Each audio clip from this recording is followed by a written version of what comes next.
Hi, welcome to Cowdray's virtual wellbeing programme. My name is Dr. Louisa McClean. I'm a clinical psychologist. I work with children and their families. I work at Cowdray and at St George's Hospital in the NHS. So I'm going to be talking to you today about how you can support your child during this pandemic. I'm going to be talking for about 10 to 15 minutes. I'm going to be sharing some slides with you, which I'll start in a moment. But I just want to say that a recent survey found that about almost 70% of parents that they surveyed, their top concern was for their child's mental health and the long-term impact that COVID has had on their child's mental health. So you're not alone if you're worried about this. But the good news is there's lots you can do to support your child. So I'm just going to share my screen because I have some slides here that I hope will be helpful. Okay, so that's me, we've done that bit. Some signs that your child might be struggling. So with young children, some of the signs you're looking out for are things like bedwetting or day wetting, a kind of regression of those milestones that they may have already reached. Things like waking in the night and having bad dreams. During the day that you might find they're more clingy, irritable, or having more temper tantrums. With school-age children, the signs you're looking for are things like being more agitated or withdrawn. They might have trouble concentrating, focusing on their work. They might also complain more of tummy aches or sort of not feeling comfortable in their body. And they might want to be in quite close proximity to you. One other key thing that you might notice if your child is particularly anxious is that they can try to sort of control things. They try to attempt to control things and might get very upset when they feel like there's a loss of control. Teenagers and older adults, with them you might notice changes in their eating or sleeping patterns. They might be arguing more with family or friends, and they might say they want to be left alone more. They might be spending more time in their room by themselves. Again, there can be kind of what we call somatic complaints, so complaining about tummy aches or headaches or just not feeling well. Okay, so just want to do a really quick slide on anxiety and low mood during the pandemic, just to say really that this is a normal reaction in quite an unprecedented time. We as adults have been increasingly stressed and we're managing as best we can, and we've been stressed for about a year now. You know, this has been going on about that long. We know that we have what's called a reptilian brain. Part of our brains go back to our kind of caveman days, when this part of the brain is responsible for flight, fight, freeze. So this part of our brain is hardwired to look for danger and to worry about future events. So that's why we have anxiety. Its sole job is for us to survive. It doesn't care for having a good time. It's hardwired to look out for negatives. So that's why we have anxiety. It's a useful, informative emotion. The trouble is we can start to experience it when we don't really need to. And we also know that children do pick up on their parents' anxiety, their carers' anxiety, through their body language and their tone of voice. So these are all kind of things to think about, how we feel, how our children feel, and how there's an interplay there between the two. But it isn't all doom and gloom. There's lots we can do for ourselves and for our children. And whether or not you saw a talk that I did earlier this month for Cowdray's wellbeing programme on how to keep yourself mentally well, but there's some slides there. So moving on to how you can support your child. Firstly, it's quite important in order to kickstart what we call the human part of the brain, which is kind of this part of the brain responsible for reasoning, being able to plan and to think logically. We need to be able to notice and name what we're feeling. And that just that naming how you're feeling kickstarts the human part of the brain, because that's also responsible for language. So helping your child to really identify what they're feeling. You can do this by asking them to write down their worries or to tell you their worries and you write them down. You can make a worry box with your child. We do this sometimes in sessions where you just use a shoebox with a slit in the top.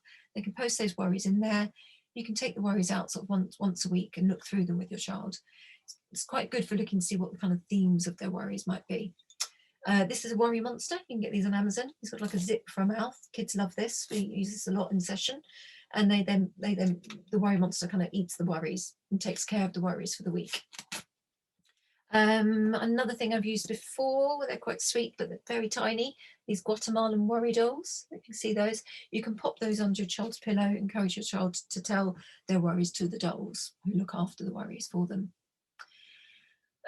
Another thing to do is to kind of, once you know what the worry is, look at whether it's something you can do something about.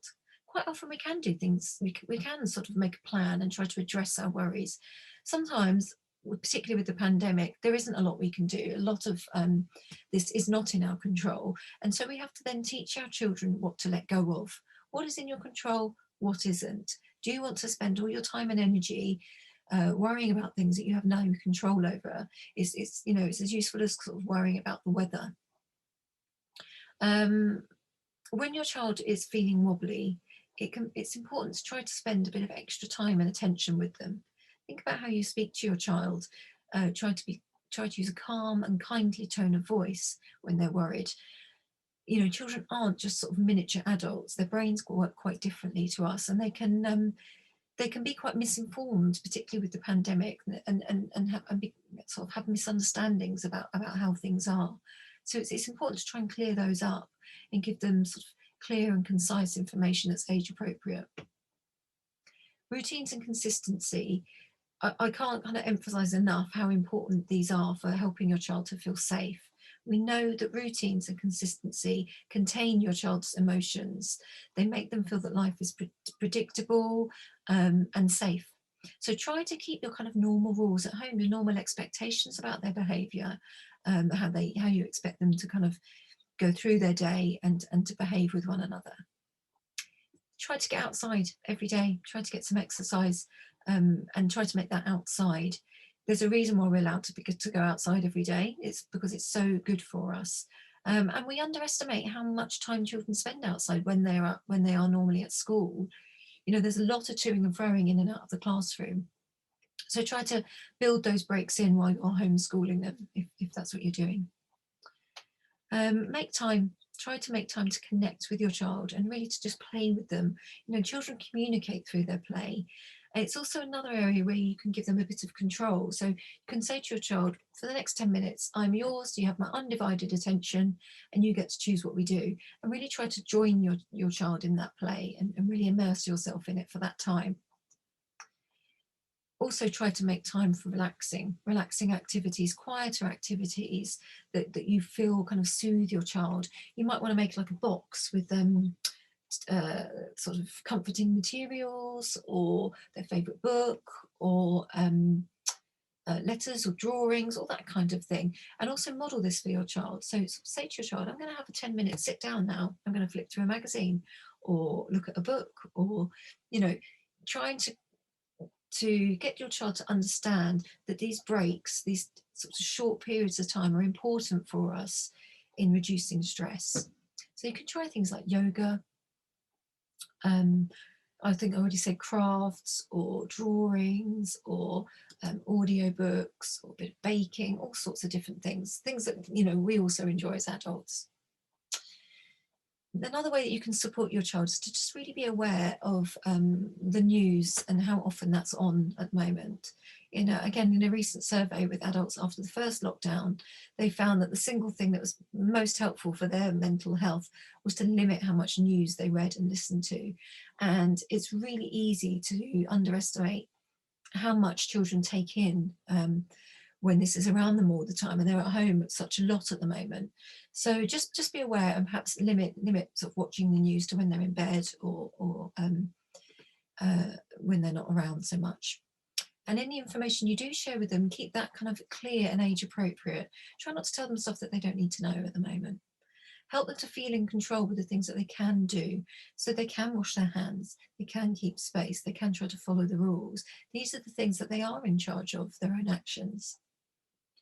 Encourage your child to feel connected with their class, their friends, their family, their extended family. And you might want to do that through sort of short bursts of FaceTime. You know, younger children can't do long periods of time talking with many, but it can quite be overstimulating if there's, you know, whole classes on Teams or Zoom. But, you know, smaller groups, trying to meet with one or two friends for short periods of time, writing letters, making up care packages, making drawings to send to families and friends. Quite a nice thing to do is to keep a jar of hope at home. So, you know, our role as parents isn't just to kind of contain and soothe our children. It's also to provide hope, particularly now when it can feel so difficult, and you know that this is going to go on quite a bit longer. So just holding that hope for them, that difficult things do pass, that we do get through them, that things are better at the end. So, you know, it might be quite nice to have a jam jar where they just pop things in there that they're looking forward to doing when lockdown has ended. Small things like meeting up with friends again, having a play date. So, and also, can they recognise any positives that might have come out of this period of time? Are there things that they've quite enjoyed doing that they would like to keep? You know, that family night board games, or you know, biking or walking in the woods or whatever it might be. Those are things that they might want to keep even though lockdown's ended. And finally, my last point is really to take time for yourself. You know, you might have heard that saying about how you can't pour from an empty cup, and this is so true. And we talk a lot about this in the NHS with our staff at the moment. Is, you know, taking their regular breaks and really looking after themselves when they're not on shift. And this is the same with your children. You know, they demand a lot from us, our children, both emotionally and physically, and it goes on all day long at the moment. You know, there's very little break between being a mother, being a teacher, and perhaps being an employee. So when you can, please try to take time to look after yourself, build that into your week, and it will make a big difference to how you can support your family as well if you're feeling emotionally well. And I did do a talk earlier in the week about how you can look after yourself, so do look that up if you need to. There's some ideas and some resources there. So just onto these last two slides, some lists of sort of useful websites that have got resources. So the first one is Kooth. It's really for children from 10 years up, and to support them online with their mental well-being. Then we have Every Mind Matters, and this is more of a kind of, you might have heard of this one more recently. This has really been set up in response to how difficult the last year has been for families. There's lots of information and resources there. Young Minds are the leading voice for young people's mental health in the UK. They have so much information on their website, everything from, you know, how to spot that your child has an eating disorder, what to do, to just keeping kind of emotionally well during the pandemic. So there's lots of great stuff there.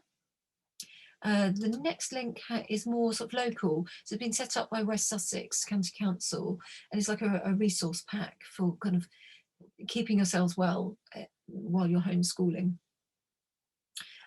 Also, don't forget that your school has a lot of enormous, you know, wide-ranging resources, and they normally have a pastoral care team or pastoral care person. And in my experiences, the local schools have been really keen to support their families during lockdown. So they might be your first point of contact if you want to discuss anything.